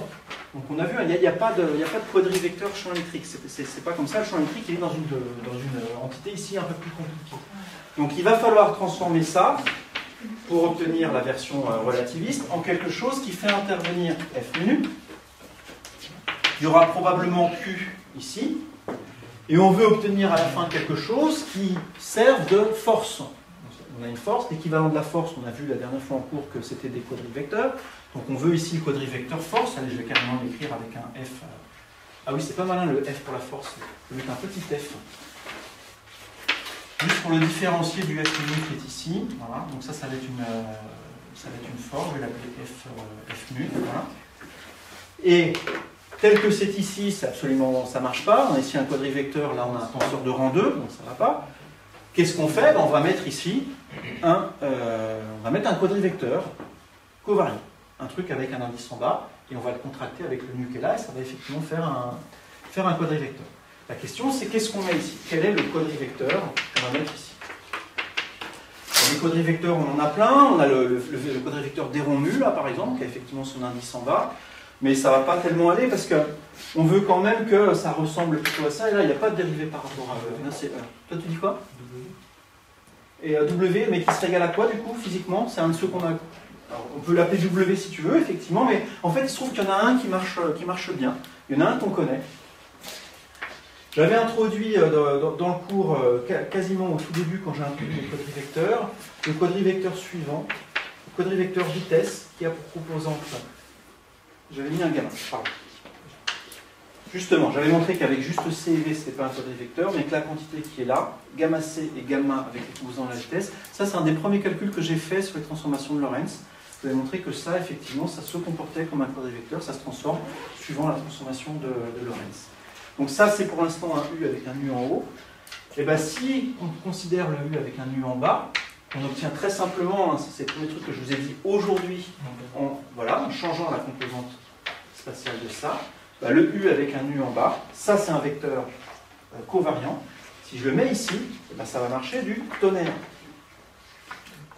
En effet, examinons ce que donne comme force la relation qui est ici, en se plaçant dans le cas de l'électrostatique. Je vous rappelle que l'électrostatique, ça veut dire qu'on est dans une situation où les charges sont fixes, hein, on n'a pas de mouvement. Dans le cas de l'électrostatique, si effectivement la vitesse des charges est nulle, ça veut dire que les quadrivecteurs qui sont ici prennent des formes particulières. Si la vitesse est nulle, on a du coup gamma qui vaut 1, donc on a ici C, et le V ici est nul, donc ça fait 0, voilà.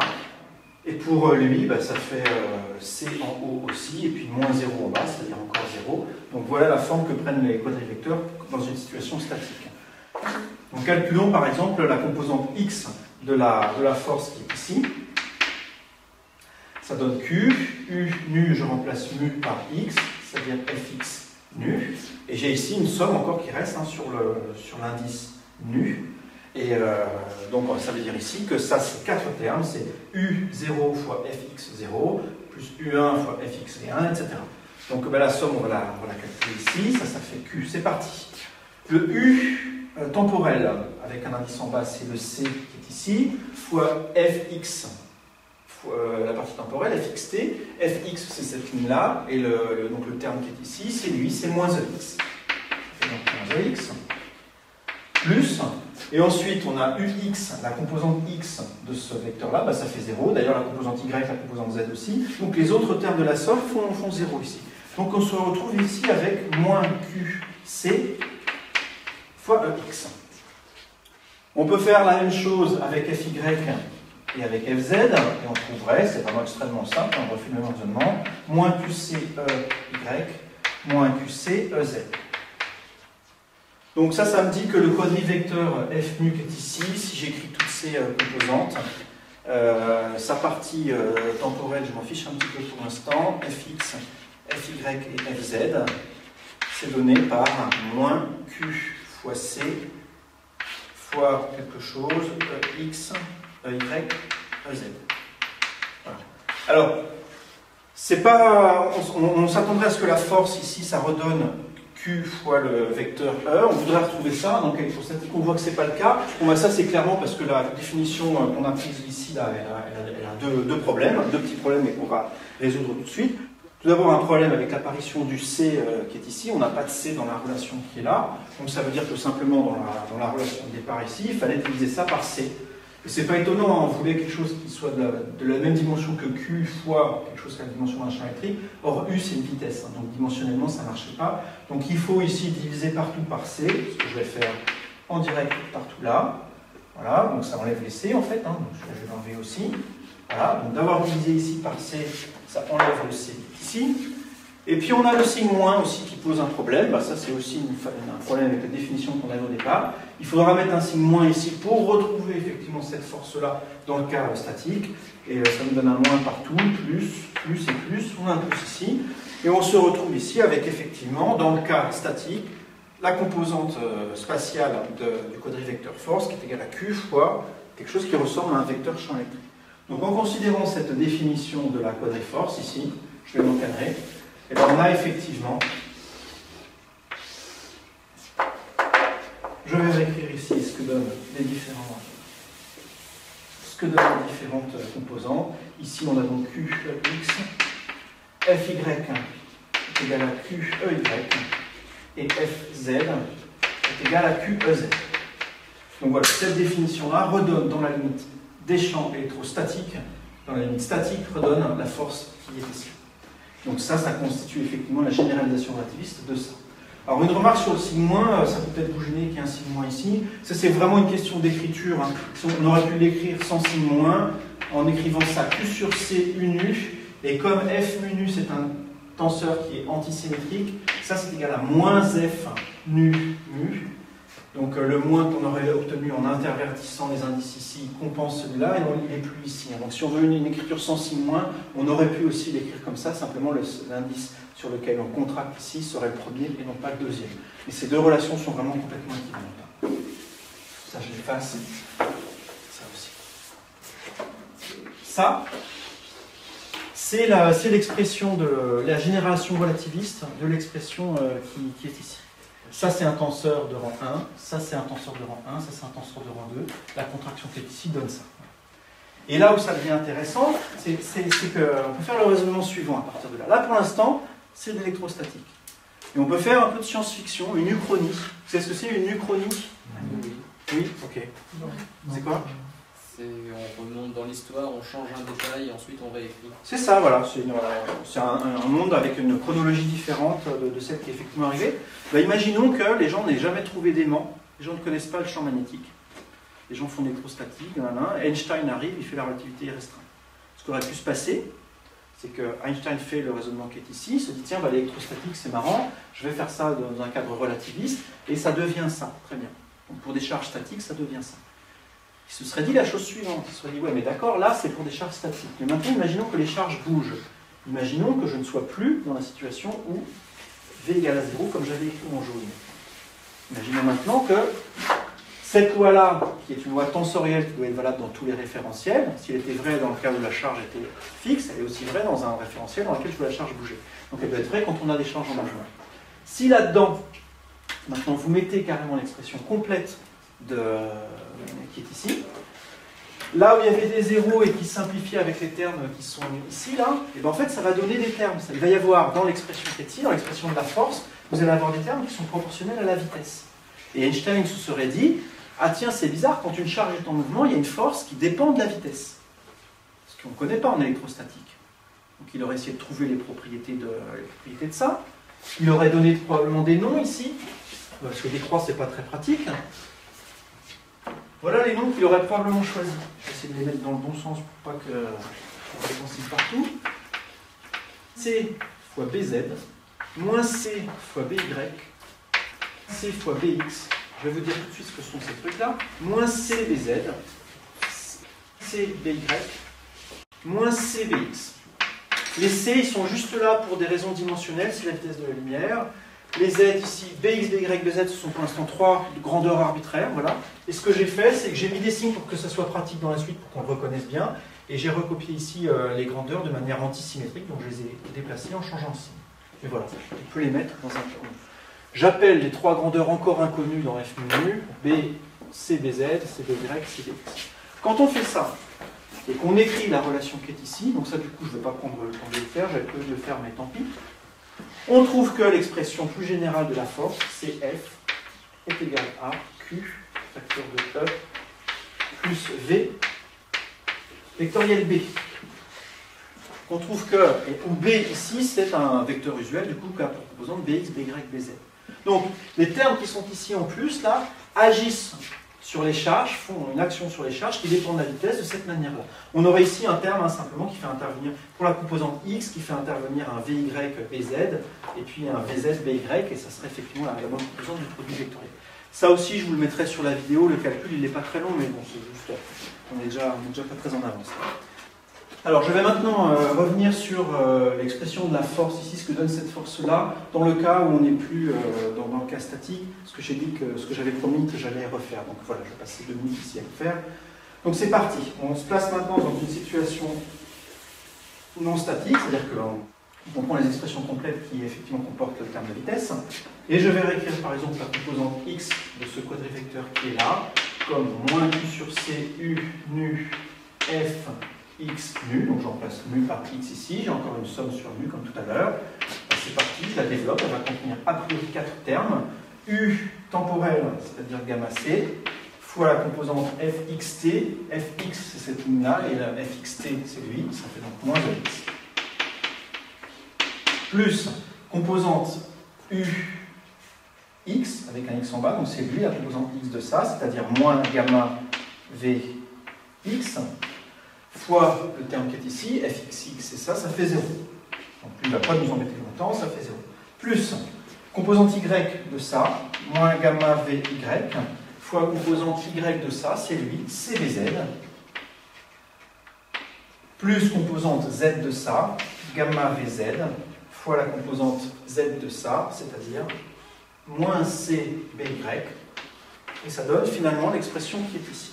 Alors je vais un petit peu la simplifier. On voit que les C en fait se simplifient partout. Il y a un sur C là, il y a un C là et un C ici. Donc ça il n'y en a plus. ça fait Q facteur de EX. Il y a même un gamma en facteur. Gamma Q facteur de EX. Plus, moins par moins, ici ça fait plus, donc ça fait VY BZ, moins VZ BY. Voilà. Et il se trouve que ça c'est la composante suivant X de V vectoriel B. Je vais le noter comme ça. Si vous calculez les coordonnées de V vectoriel B en fonction de VX, VZ et BX, VZ, vous vous rendez compte que ça, c'est la composante suivant X de ce vecteur-là. Donc, la composante suivant X de ce quadrivecteur-là, c'est, je vais le noter d'une manière un peu plus formelle aussi, c'est QE.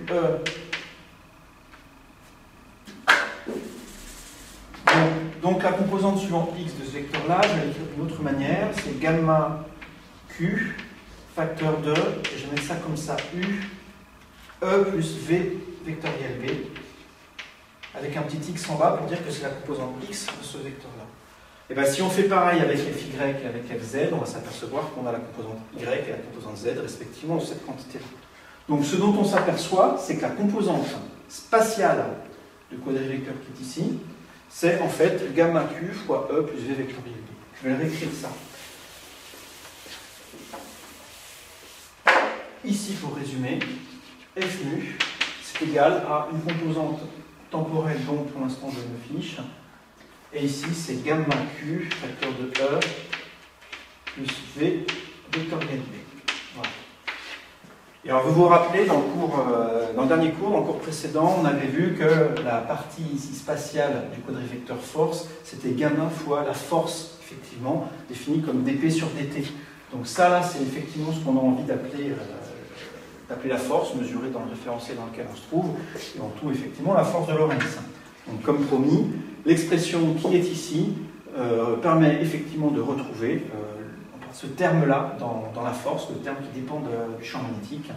Donc voilà, ce qui, dans un référentiel où les charges étaient fixes, s'interprétait comme une force électrostatique, depuis un référentiel en mouvement, ou dans un référentiel dans lequel les charges sont en mouvement, et ben on a ici un terme en plus qui apparaît, qui est le V vectoriel B. Donc on trouve la force de Lorentz complète. Donc, première conséquence ici d'écrire cette relation sous forme covariante, c'est que dès qu'on fait un changement de référentiel et qu'on n'est plus dans une situation statique, ça prédit qu'on va avoir une force de ce type-là. Ça, c'est la force de Lorentz, et c'est effectivement l'action du champ magnétique. Deuxième conséquence. Tout à l'heure, je vous ai parlé d'iceberg. Ça, je vais l'effacer, j'en ai plus besoin ici. Je vous ai dit, l'équation de la divergence, là, divergence de E égale ρ sur epsilon 0. Ça, c'était la partie émergée d'un iceberg à 4 composantes. Voilà. Et on a écrit ce qu'étaient les autres composantes, puisqu'on a écrit que ça, c'était fois J mu, et que ça, c'était d rond mu, F mu. On a écrit ça comme ça tout à l'heure. Du coup, on a vérifié que ça, c'était bien la composante temporelle de ça, que ça, c'était la composante temporelle de ça, mais du coup, ça nous donne aussi les composantes spatiales. On peut écrire les composantes spatiales, la composante suivant x de ça, la composante suivant x de ça, et ça va nous donner 3 autres équations. Quand on le fait, on trouve que ce qu'on trouve ici, là, là, là, là et là, les équations qu'on obtient ici, c'est finalement aussi les équations de Maxwell. Et on montre que les 3 équations qui sont ici se résument à rotationnelle de B égale à mu0j plus 1 sur C2 fois d rond E sur d rond T. Voilà.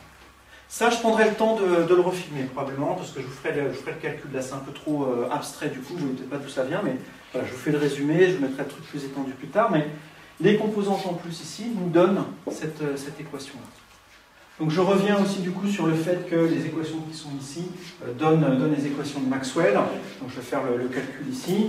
Donc, ce qu'on a vu tout à l'heure, c'est que la composante temporelle de cette équation, si je fais mu égale t là-dedans, donne effectivement divergence de E égale ρ sur epsilon 0, qui est une des équations de Maxwell. Ce que je vais montrer maintenant, c'est que la composante spatiale de cette équation, par exemple, si je fais mu égale x, donne quelque chose qui permet de retrouver les équations de Maxwell. C'est parti, si je fais mu égale x là-dedans, j'ai d rond nu fx nu, du coup, qui doit être égal à 1 sur epsilon 0c fois j x. Et alors, je vais ici remplacer du coup, les grandeurs par ce qu'elles valent. Donc ça, on a une somme ici, on a des ronds par rapport à ct de fxt, plus des ronds sur des ronds x, je fais quelque chose, etc. Donc la somme qui est ici, je vais la développer. C'est des ronds sur des ronds ct de fxt, plus des ronds sur des ronds x fxx, plus des ronds sur des ronds y fxy, plus des ronds sur des ronds z fxz, et ça va être égal à 1 sur epsilon 0 cjx. Je vais remplacer là-dedans bêtement les choses par ce qu'elles valent. Fxt, c'est lui, donc c'est moins ex, donc ça donne moins 1 sur c des ronds ex sur des ronds t, plus des ronds fxx, ça fait 0, fxx c'est lui, ça fait 0. Fxy, c'est c fois bz, donc ça fait c des ronds bz sur des ronds y. Et fxz, c'est moins cby, ça fait moins c des ronds by sur des ronds z. Et le tout doit faire 1 sur epsilon c jx. Je vais tout diviser par c. Vous allez voir pourquoi, ça va faire apparaître ici un mu0, en fait, c'est pour ça que je le fais. Des ronds x sur des ronds t, plus des ronds bz sur des ronds y, moins des ronds by sur des ronds z. Et ça fait 1 sur epsilon 0 c carré fois jx. Or, vous vous rappelez, on a vu en électromagnétisme, que epsilon 0 mu0, ça vaut 1 sur c carré. Donc c'est-à-dire que 1 sur epsilon 0 c2, ça vaut mu0 en fait. C'est la perméabilité magnétique du vide. Et donc ça fait simplement mu0 jx. Cette égalité-là, ça là, c'est la composante x d'une égalité vectorielle. C'est la composante suivant x de 1 sur c2, des ronds e sur des ronds t, plus rotationnel de b, est égal à mu0 fois j. Voilà, c'est la composante suivante x de cette égalité-là. En particulier, si vous prenez la composante x du rotationnel, il suffit d'écrire ce que c'est que le rotationnel et ce que c'est que b, vous allez trouver effectivement le terme qui est ici. Vous pouvez montrer exactement de la même manière en faisant mu égale y puis mu égale z, que les composantes que vous allez obtenir, les équations que vous allez obtenir ici fournissent les composantes y et z de cette équation-là. Donc voilà, les trois équations qui sont ici sont les composantes suivantes x, y et z de l'équation qui est ici. Et donc, comme promis, comme indiqué, on montre effectivement que l'équation qui est ici et que je vais écrire là, donc que ça contient aussi la deuxième équation de Maxwell qui fait intervenir les sources. Voilà. On pourrait montrer aussi, je ne vais pas le faire ici, que les autres équations de Maxwell prennent aussi une forme extrêmement simple quand on l'exprime en fonction de f uni. Là, ça dépasse ce que je veux dire aujourd'hui. Alors, je voudrais faire une petite parenthèse sur un point que je n'ai pas eu le temps d'aborder et je veux quand même vraiment que ça apparaisse quelque part. Donc voilà, c'est un petit peu indépendant du reste, mais c'est une propriété qui, à mon sens, semble quand même assez importante. On a établi, dans ce qui précède, en fait, on a défini cette quantité-là, f nu, comme un tenseur. C'est-à-dire qu'on a dit que ça, c'était une grandeur qui devait se transformer d'une certaine manière. Quand on faisait une transformation de Lorentz, ça faisait intervenir 2 fois la matrice de Lorentz d'ailleurs. Donc on sait comment cette quantité se transforme. Donc ça veut dire qu'on peut faire l'exercice suivant. On peut se dire, si je passe d'un référentiel R à un référentiel R', je peux savoir comment est-ce que, ici, f nu se transforme en une autre grandeur f' nu. On sait, d'après les équations qu'on a écrites plus tôt dans le cours, on sait comment cette grandeur se transforme quand on fait une transformation de Lorentz. Du coup, ça nous dit comment les composantes elles-mêmes se transforment. Et dans la nouvelle matrice ici, f' nu, ici ça sera E'x, E'y, E'z, ça sera des primes partout. Et donc on va pouvoir écrire les nouvelles composantes des champs E et des champs B dans le référentiel R' en fonction de celles des anciennes. Alors je ne vais pas le faire ici, le calcul, ça c'est quelque chose qui peut être fait à titre d'exercice, ça peut être même un bon moyen de voir si vous avez compris ce qui précède, d'aller piocher dans le cours les différents éléments qui permettent de faire ce calcul-là. Ce à quoi vous devez arriver, c'est la chose suivante. Vous devez arriver que les champs se transforment de la manière suivante. E'x est égal à Ex, elle n'est pas modifiée. E'y est égal à gamma fois Ey moins bêta E moins bêta C BZ, et E'Z est égal à gamma, facteur de EZ, moins bêta C BY. Et les champs magnétiques se transforment eux aussi. Bx n'est pas changé. B'Y c'est gamma, facteur de BY, moins bêta EZ sur C. Et B'Z est égal à gamma, facteur de BZ, moins bêta EY sur C. Donc voilà comment sont modifiés les champs. On voit ici très clairement que ça ne se transforme pas ça comme un quadrivecteur. Quand on avait la composante x d'un quadrivecteur et qu'on faisait une transformation de Lorentz, ici on considère que R' est en mouvement par rapport à R à la vitesse v dans la direction x. Je ne vais pas repréciser ici, mais c'est ce que j'ai fait dans absolument tout le cours. Donc si on fait un changement de référentiel en avançant à la vitesse v dans la direction x, un quadrivecteur aurait sa composante x qui change et ses composantes y et z qui ne changent pas justement. Donc là, c'est vraiment pas le cas. C'est le contraire qui se passe, donc ça ne se transforme pas comme un quadrivecteur. Ben non, ce sont les parties d'un tenseur de rang 2, c'est plus compliqué. Et on voit aussi que ça mélange E et B. La transformation de E fait intervenir B, et la transformation de B fait intervenir E aussi. Donc voilà, connaissant le champ électrique et le champ magnétique dans un référentiel, on peut connaître, à l'aide de ces relations, ces mêmes quantités dans un autre référentiel R'. Et enfin, dans la limite des vitesses faibles, c'est-à-dire quand V est très petit devant C, on peut montrer que ça prend la forme suivante. E' c'est à peu près E plus V vectoriel B, et B' c'est à peu près B plus E vectoriel V sur C carré. Voilà. Donc ça, c'est dans la limite des champs faibles, les deux équations qui sont ici. Donc ça, c'est quelque chose qu'on a écrit très tôt dans le cours sur l'induction. On avait vu en particulier que quand on a une charge qui se déplace dans un champ magnétique, il apparaît ce qu'on appelait une force électromotrice induite.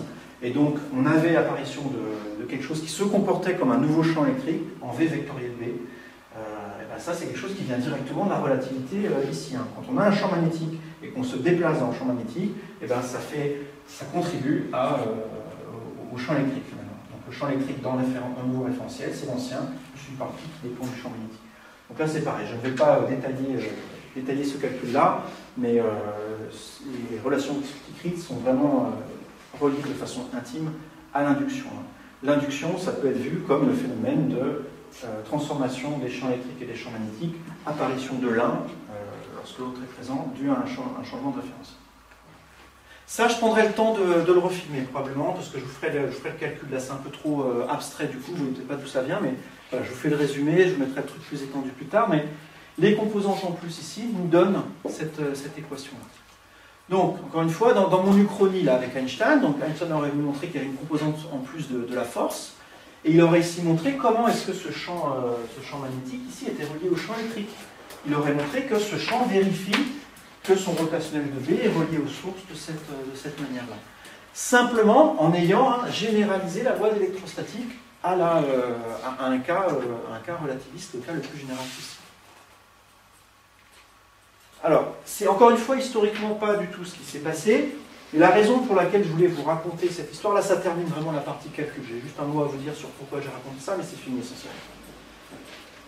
Ça là, ce que je viens de vous montrer, c'est vraiment l'essence de la physique théorique. La physique théorique, c'est vraiment ça, c'est-à-dire essayer de dégager des principes formels, on va dire, les équations, on n'écrit pas n'importe quoi, il faut des équations qui se tiennent mathématiquement, des équations qui sont vraies partout dans l'espace, qui sont vraies tout le temps dans le temps, qui sont immuables, qui sont vraies dans tous les référentiels, par exemple. Donc ça reste c'est une hypothèse qui demande d'être vérifiée. Il se trouve que pour l'instant, ça a toujours été vérifié, donc on pense que c'est le cas, mais voilà. Que les équations soient les mêmes pour tous les référentiels inertiels, et ben ça a conduit, par exemple, à montrer l'existence du champ magnétique. Si on ne le connaissait pas, Einstein aurait pu dire, moi je vous dis, il existe un champ magnétique, et on peut le montrer en faisant telle expérience, et il l'aurait effectivement observé. Et ça, c'est fait alors, la démarche qui est ici maintenant, pas exactement ça, mais la démarche, c'est vraiment celle de la physique théorique, c'est-à-dire on écrit des équations les plus générales possibles qui satisfont à certains principes de symétrie, d'invariance, etc. Et ça donne assez souvent des prédictions théoriques. Par exemple, quand on essaye de décrire l'électromagnétisme et puis une autre force de la nature qui est l'interaction faible, qu'on a découverte au XXe siècle, c'est ce qui est responsable de la désintégration de certains noyaux, des gens sont arrivés à des formulations mathématiques qui englobent l'électromagnétisme et l'interaction faible. Donc ils ont unifié les deux interactions, mais c'était purement des maths. Hein. C'est deux théories qui ont vraiment des têtes différentes. Hein. Ça n'a pas du tout la tête des équations de Maxwell qu'on fait avec l'interaction faible, c'est plus compliqué, mais voilà. Et il y a des gars qui ont réussi à trouver un formalisme qui met ces deux formes-là, ces deux interactions-là sous une forme très similaire. Donc ils les ont unifiées. Et au cours de ce qui résultait de leur calcul, c'est la même chose qu'ici. Ils avaient du coup des équations en plus, des termes en plus dans leurs équations, qui leur montraient des phénomènes nouveaux et qui leur disaient, voilà, il devrait y avoir des nouvelles particules qui devraient avoir telle masse. C'est un truc de fou, hein. On a deux théories, on les met ensemble pour des principes de symétrie ou de beauté, hein, presque, hein, voilà, et ça vous prédit un truc, et vous mesurez, et ça marche, quoi. Donc les gens, ils ont prédit l'existence de particules avec des raisonnements de ce type-là. Voilà. Encore une fois, c'est pas ce qui s'est passé historiquement dans le cas du champ magnétique, mais ça aurait pu. Donc ça clôt vraiment tout ce que je vais vous dire cette année.